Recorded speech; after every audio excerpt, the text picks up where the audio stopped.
Plus le temps avance, plus on se rend compte que nous, les citoyens normaux, on pèse pas très lourd sur la balance. Et plus le temps avance et plus on se rend compte que nous vivons dans un monde de grandes corporations et d'oligarques. Dans une ère de guerre tarifaire, les animateurs de radio québécois sonnent comme des enfants de la maternelle, se roulant dans la ouate et l'illusion de bobo. Annexer le Canada, c'est pas une idée nouvelle. C'est fascinant de voir à quel point ils sont surpris. C'est comme si tout ce beau monde vivait sur une autre planète et que Donald Trump venait de lever le voile. Le bas, c'est pas vraiment un endroit pour pointer le doigt sur qui que ce soit, mais les baby boomers au Québec, my God! C'est ce genre de situation qui nous permet de comprendre, surtout à nous, les immigrants, pourquoi ils étaient aussi intolérants. Ces derniers ont grandi dans un univers où tout leur a été donné, où tout était accessible, même pour les analphabètes fonctionnels, où le prix des maisons était encore une farce, puis ton emploi, tu l'avais pour tout le reste de ta vie et que le système était créé pour t'avantager toi, surtout quand tu étais un blanc. Donc, ce qui se passait ailleurs dans le monde, tout le monde s'en crissait bien raide parce que de la compétition, il y en avait presque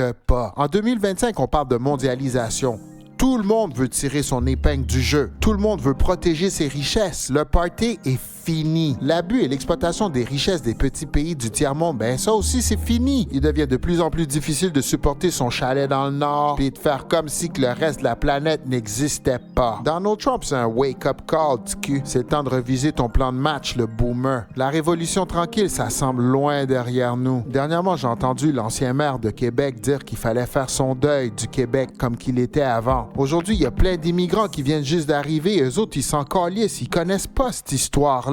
L'après-Duplessis, le rapport parent, la carte soleil de Castonguay, les raisons pourquoi les Québécois tiennent autant à la laïcité. À force de ne pas vouloir se mélanger, on a oublié d'éduquer les nouveaux arrivants. Et aujourd'hui, on en paye le prix. Les tentatives et les discours de la CAQ sont nobles, mais ne passent pas. Parce que face à des immigrants qui s'en calissent. Anyway. Cette semaine au bar.